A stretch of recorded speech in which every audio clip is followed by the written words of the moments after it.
Narcissists use guilt trips against you to completely control your entire life.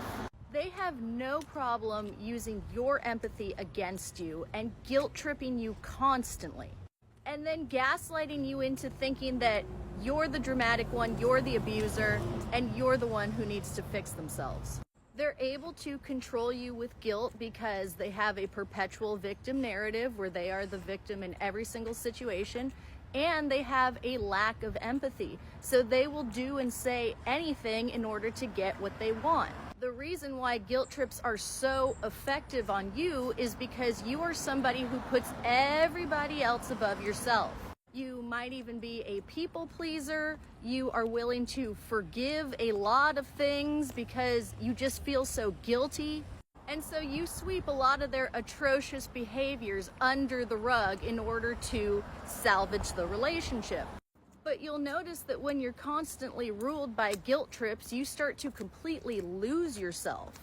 Even though you're an empathetic, kind, sincere person, you're being gaslighted into thinking that you're this abusive monster, and you start to question your own judgment. Maybe I shouldn't be asking for things in the relationship. Maybe I shouldn't bring up that I saw that one sketchy thing. And the narcissist continually uses guilt trips to escape any sort of accountability.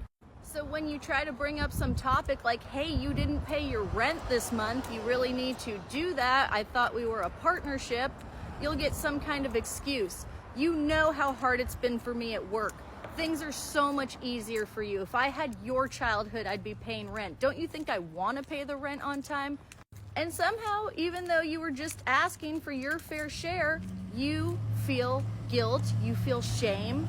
You feel like you need to go to therapy and fix yourself. You feel like a mean person. This is exactly how they wanted you to feel.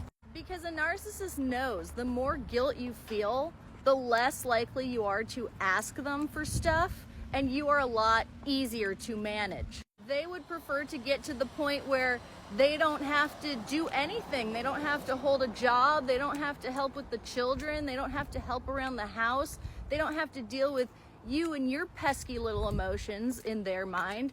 They are moochers and takers. And if you allow them to rule with these guilt trips, they will take and take until you have nothing left to give, and then they will take more. You will be an empty shell of a human if you keep this up.